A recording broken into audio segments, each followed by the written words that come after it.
Amém. Vamos orar mais uma vez. Senhor, nós te pedimos que a tua palavra encontre em nós um coração pronto, fértil para amadurecermos. Não permite, Senhor, que nada atrapalhe o teu propósito conosco essa manhã. E é assim que oramos em nome de Jesus. Amém. Poder sentar. Louvado seja o nome do Senhor. Eu fico arrasado quando eu digo poder sentar e vejo muita gente em pé. Eu gosto, eu fico insistindo. Banjo deu uma de menina aqui, mas não é mais menino não. Mas se você tem menos de 25 anos, você, já apelei, né? Apelei. Menos de 25 anos, você podia ficar aqui no altar comigo. Vem para cá, senta aqui no chão, dê um espaço para alguém. Eu vejo um povo ali sem cabelo já, querendo sentar, precisando de um espaço. Olha aí, que coisa mais linda. Oi, Ellen. Opa aí, teve gente aqui animada. Aí se tem um lugar agora perto de você, levante a mão. E o povo levantou, pronto, aí. Tem lugar ali, lugar ali. Obrigado pela disponibilidade de vocês. Que coisa mais linda. Pode ficar aqui onde quiser, pode ficar aqui no altar. Pode sentar no banco de banjo aqui, não tem problema nenhum. Amém. Irmãos, eu sei que Deus tem uma palavra para você essa manhã. E vou dizer por que tem. Porque, como o reverendo Rodolfo falou, eu estava escalado para pregar à noite, eu vou pregar à noite. De manhã, Dom Ximenes ia pregar. E aí ele me ligou, ontem ele já deu um alerta, e hoje de manhã cedo ele me ligou dizendo que não ia poder pregar, porque ele estava cansado. E qual era o safo? Qual era o natural? Eu estou com o sermão pronto, eu vou pregar de noite. Estava lindo, sermão sobre Jó. E já estava pronto. Mas eu acordei cedo, hoje não tinha menino para levar para a escola, não tinha academia para malhar. Fiquei ali na cama orando, e aí comecei a me incomodar. Disse, não, mas não é esse sermão para o culto da manhã. Aí eu digo, mas são 7 da manhã e o culto é às 10, eu não tenho tempo de preparar outro sermão. E aí fiquei naquela DR com Deus, vim para cá, comecei a orar aqui, fui lá na escola dominical e Paulo Mateus estava ensinando. Eu não sei nem qual era o tema que ele estava ensinando, porque eu entrei no meio da aula. Mas a escola dominical, eu fiquei assim uns 3 minutos ouvindo a aula, agora de manhã, e teve alguma coisa que ele falou, e ele citou um trecho das Escrituras, que naquela hora eu acho que Deus disse assim, não, você tem que pregar outra mensagem. Então, se Deus fez isso, é porque Ele tem endereço certo no meu coração e no seu coração. Amém? Esse texto que nós lemos é um dos textos que eu mais amo, porque tem uma frase que é uma das frases que eu mais gosto na palavra, que é aquela, quem tem ouvidos para ouvir, ouça. É muito lindo. Todos temos ouvidos, mas nem sempre eles estão prontos para ouvir. É nossa responsabilidade querer ouvir. A gente é muito chegado em justificar, eu não ouvi porque falaram baixo demais. Eu não ouvi porque o pregador fala rápido demais. Eu não ouvi porque o som está ruim, ou então porque foi longo demais o sermão. Mas o texto diz que quem quer ouvir, ouve, cresce e frutifica. Amém? É a parábola do semeador, muito conhecida. Ela está em Mateus, está em Marcos, está em Lucas. A gente lê um trechinho em Lucas.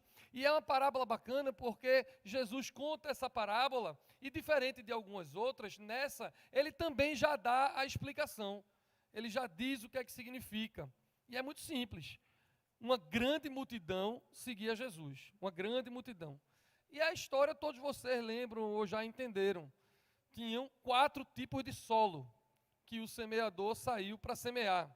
O primeiro solo era aquele à beira do caminho, onde as sementes eram pisadas, as aves do céu vinham e comiam, e eram pisoteadas e comidas pelos pássaros. O segundo tipo de solo era aquele que a semente foi plantada nas pedras. Ela nasceu, mas era muito superficial, então secava com o sol e não dava para vingar. Porque a gente sabe que o solo da pedra tem calcário por debaixo, fica muito difícil de criar raiz.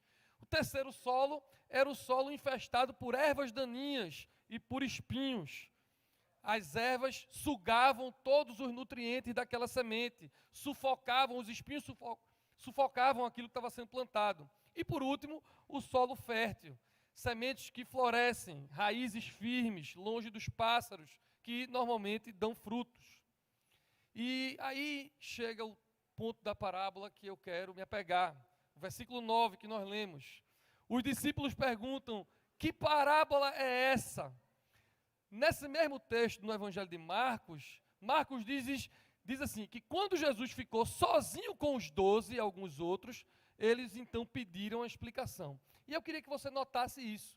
É uma parábola que foi pregada para uma grande multidão, diz o Evangelho de Lucas. Mas a explicação foi dada aos discípulos e alguns outros. Já não era mais a multidão que estava interessada na explicação. Aqueles poucos é que queriam de fato entender, não se contentavam em ouvir passivamente, não se contentavam em esperar uma experiência mística, arrebatadora ou um milagre. Eles eram do time daqueles que tinham ouvidos para ouvir e queriam compreender. E vamos e convenhamos, é uma parábola que não parece ser muito difícil de compreender. Mesmo assim, eles pediram que Jesus explicasse.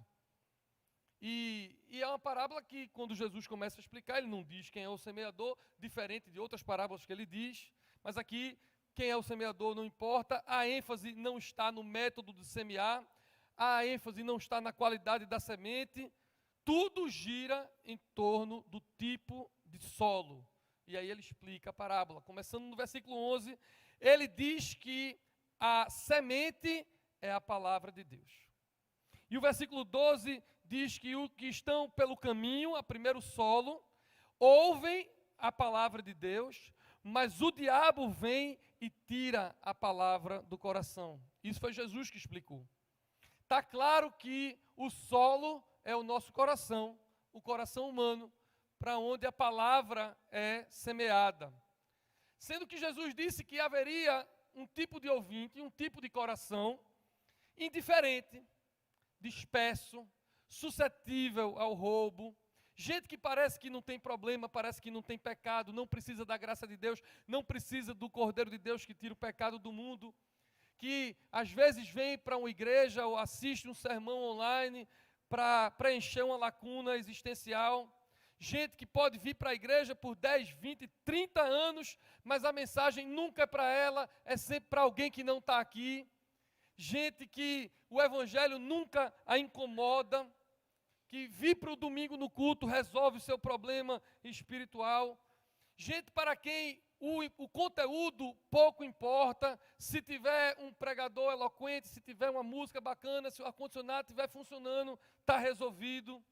E o texto diz, Jesus diz que o inimigo, as aves do céu, tiram a semente para que a pessoa não creia e não seja salva.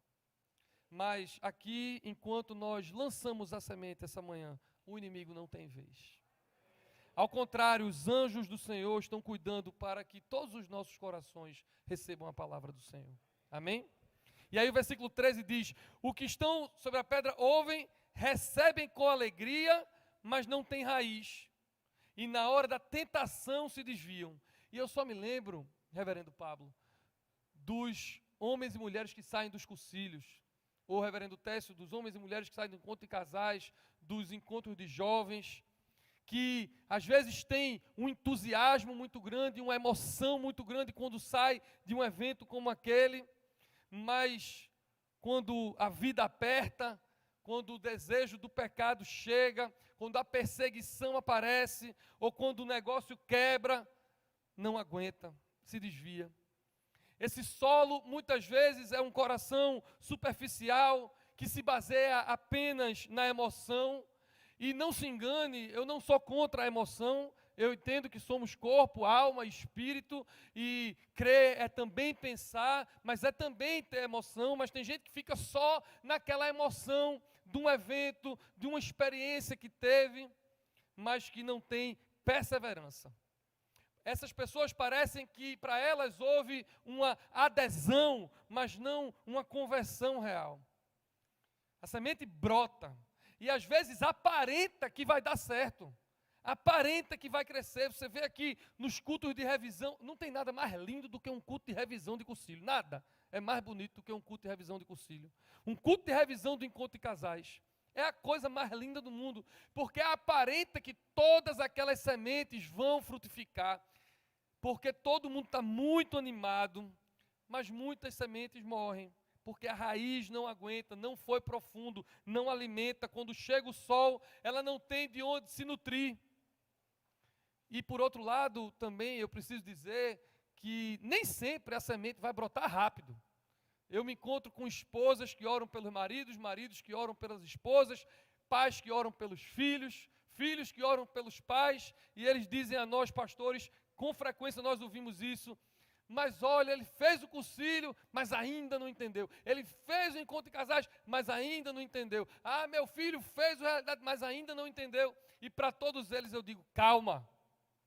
É melhor que ele venha devagarzinho e sustentável do que ele aparentemente se anime muito e daqui a 2 meses não queira mais saber de nada. Porque o tempo de Deus, desse crescimento, já está dizendo, é de Deus, é no tempo dele. Então continue orando pelo seu filho, continue orando pela sua esposa, pelo seu marido, e é melhor que ele vá devagar e sempre, criando raiz, do que ele aparentemente esteja muito animado, mas que logo depois não estejam aqui. Tem semente que dá trabalho, mas essas são boas. Essas são as sementes que seguram o tchan na hora H. Agora eu fico imaginando alguém dando um corte dessa mensagem e mandando para Dom Paulo. O Ivanzinho disse para segurar o tchan, vê? Vai dar certo isso, Tess? Não vai dar certo. Mais importante não é parecer, mais importante é nós criarmos raiz. Amém? E eu me lembro de uma passagem da vida de um amigo meu muito triste. Rodolfo conheceu ele faleceu, um grande amigo, pastor presbiteriano, Pedro Albuquerque, e ele tinha uma comunidade cristã, e a esposa dele engravidou, ele já tinha um filho, mas a esposa engravidou de gêmeas, eram 2 meninas, e era uma gravidez muito difícil, ela teve que ir para São Paulo, e acabou que as meninas nasceram e logo em seguida faleceram. E ele estava mas faz muitos anos, e ele estava muito mal, porque as bebezinhas deles faleceram. E fomos para São Paulo, para sepultar lá as bebês, e ele disse assim: Ivan, domingo eu não tenho nenhuma condição de pregar. Não era uma igreja grande, não tinha tantos pastores, porque aqui se eu não tiver condição de pregar, tem 250 para pregar.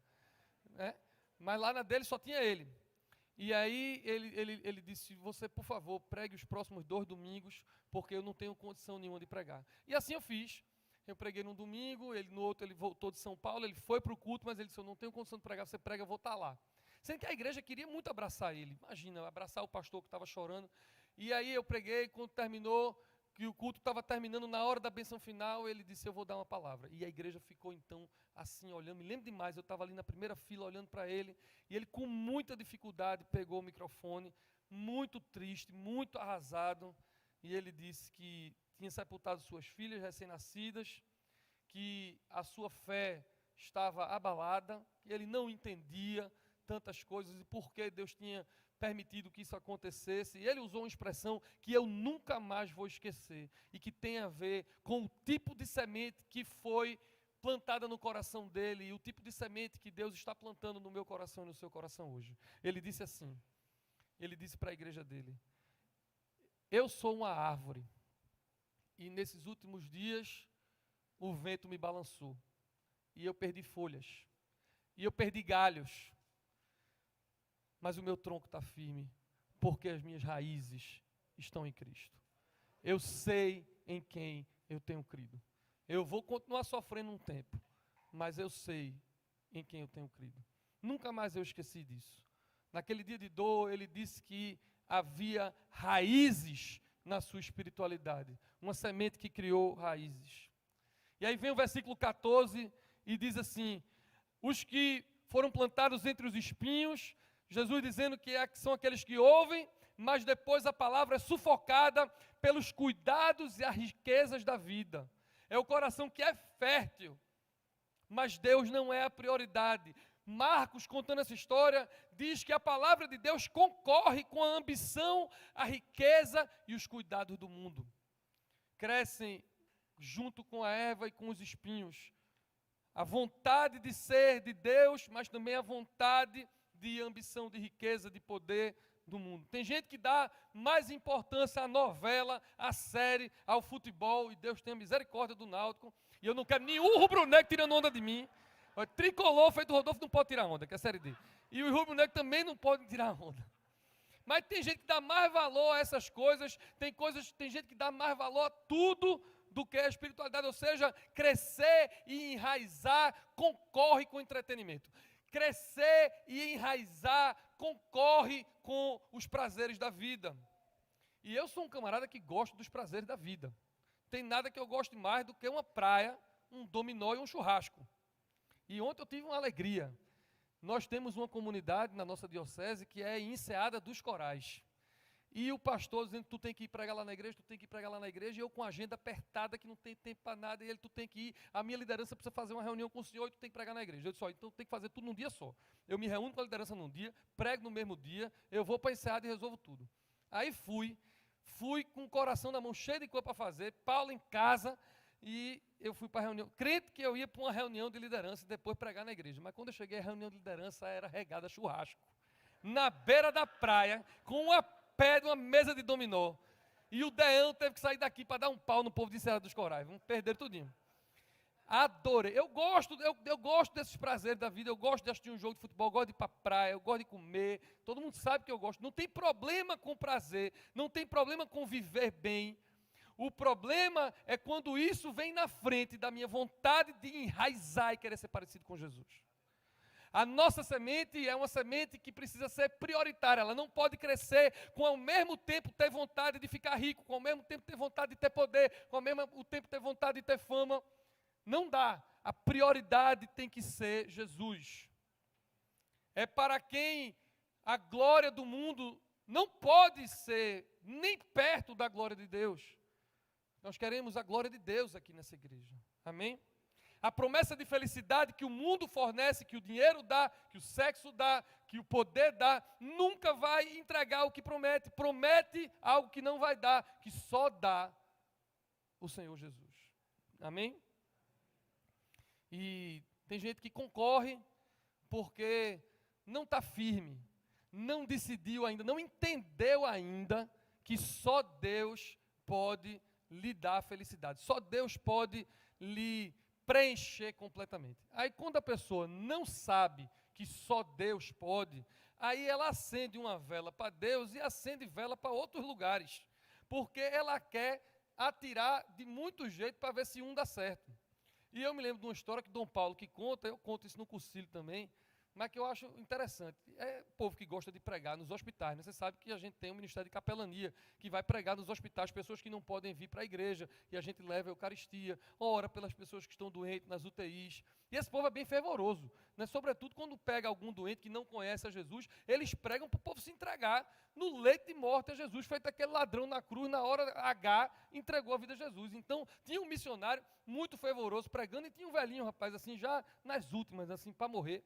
E esse missionário pregando para ver se esse camarada se convertia. E não é que esse camarada se converteu.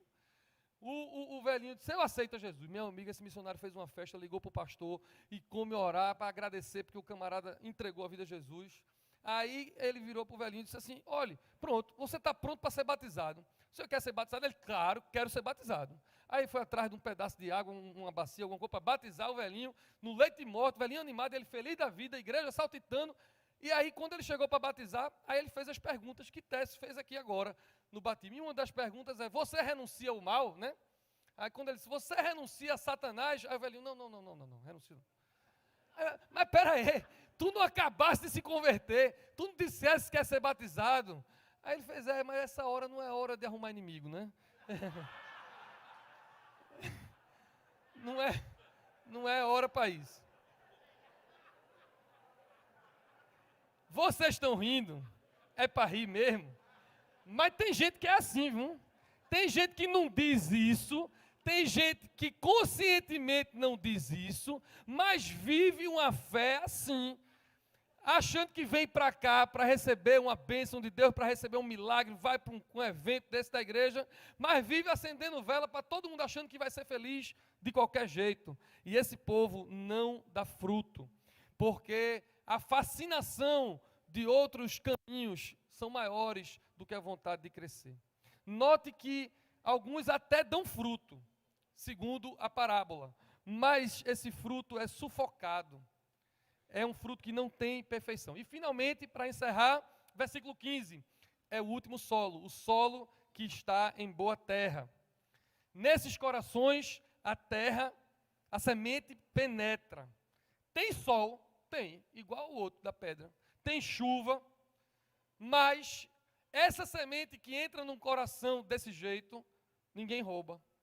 Também não murcha, nem é sufocado. Porque essas pessoas encontram tempo para refletir, encontram tempo para se arrepender, encontram tempo para confessar, encontram tempo para perseverar. E eu quero dizer isso bem claro. Essas pessoas cuja semente encontrou um coração fértil, não são pessoas que não têm problemas. São pessoas que sentem o calor do sol, igual aquelas outras da pedra, mas perseveram. Eu gosto muito desse último versículo, que ele diz assim: dão frutos com perseverança. E a pergunta óbvia nesse final de sermão é: que tipo de solo é você? Como é o seu coração? Não é hora de ficar procurando culpado, porque tem gente que bota a culpa no inimigo, bota a culpa em tudo. Tem gente que dá uma topada na mesa e faz: o inimigo quer me destruir, né? Tem gente que queimou o arroz cozinhando, faz: miserável. Não, é porque você está cozinhando e vendo televisão ao mesmo tempo. Desliga a televisão e vai cozinhar que o arroz não queima, né? Tem gente que bate no carro e liga para mim: pastor, o demônio está com a fúria. Eu digo: não, é porque você está dirigindo e falando no celular. Desliga o celular que você não vai bater no carro. Tem gente que o chefe briga: o inimigo está furioso comigo. Não, você que é mau empregado. Seja um melhor empregado, que talvez o chefe não seja furioso com você. Um jovem uma vez chegou, levou um ré de uma menina e veio dizer que o inimigo estava brigando com ele. Eu digo: não, meu irmão, você que é muito mal abanhado. Você se arruma, bota um perfume, de repente pode ser que ela não dê um ré em você. Isso tudo é para que a gente não fique botando culpa o tempo todo na ave que vem tomar sua semente ou no sol que é quente. Nós precisamos nos responsabilizar pelo coração que temos. Nós temos a condição de dizer assim: Deus, muda o nosso coração. Hoje de manhã nós temos condição de dizer: Senhor, não sei que tipo de solo eu fui até hoje, mas eu sei que hoje o Senhor pode mudar o solo do meu coração. Amém? E eu quero terminar dizendo assim, presta atenção, que isso é muito importante agora. Essa parábola Jesus já explicou. Então eu passei aqui uma meia hora tentando reexplicar aquilo que o próprio Jesus já explicou, portanto não é muito importante, porque o importante está dito nas Escrituras. Essa parábola não precisa de explicação, ela precisa de aplicação. E é por isso que diz: quem tem ouvido para ouvir, ouça. Não é sobre entender ou não entender, é sobre querer aplicar, querer perseverar. E a minha oração agora é que o Espírito Santo martele no seu ouvido a semana toda, para que você queira enraizar. Nós temos hoje muitos visitantes por conta do coro da Trindade e por tanta coisa. Se você é visitante, amém, você enraiza onde Deus quiser. Mas aqui na Recon, eu oro para que você queira enraizar e procure um discipulado, procure um grupo pequeno. Diga: eu quero crescer, eu quero uma fé que tenha estabilidade. Eu não quero ficar dependendo do domingo, do culto, do templo, do sacerdote. Eu quero enraizar para ter uma espiritualidade direta com o semeador e com a semente. É essa a minha oração para você. Para que você queira ser limpo dos espinhos. Para que você seja liberto daquilo que já tenta sufocar e roubar você. Amém? Ora a gente está disperso, ora a gente está superficial, mas hoje é dia do Espírito Santo fazer uma obra no nosso coração. Fecha seus olhos, curva a sua cabeça. Vamos orar. Senhor nosso Deus, bendito seja o teu nome. Nós nos reunimos enquanto igreja tua nessa manhã aqui na reconciliação. E somos muitos corações. Corações agora rendidos a Ti. Corações que reconhecem a nossa necessidade de Ti. Porque muitas vezes, Senhor, o nosso coração já foi como aquele solo de pedra. Muitas vezes o nosso coração já foi como aquele solo cheio de erva, cheio de espinho. Nosso coração já foi muita coisa. Nosso coração já foi também como aquele solo que se anima e depois desanima. Mas nós agora de manhã clamamos por um milagre. Um milagre de transformação do nosso coração. Para que todo homem, toda mulher, todo jovem, todos nós aqui reunidos, tenhamos um coração fértil. Onde Tua palavra cresça. Para que a gente possa dar fruto. Senhor, nós oramos enquanto igreja. Nós não queremos resultados. Não nos importamos com números e com programações. Nós queremos fruto. O Teu fruto. Nós queremos caráter igual ao Teu. Nós queremos ter uma vida como Tu queres. E se isso acontecer no nosso coração, nós saberemos, Senhor, que teremos tudo. Tudo o que precisamos. O Senhor é o nosso pastor. E de nada sentiremos falta. Vem nos abençoar. E é assim que nós oramos, em nome do Pai, do Filho e do Espírito Santo. Amém e amém. Deus abençoe vocês.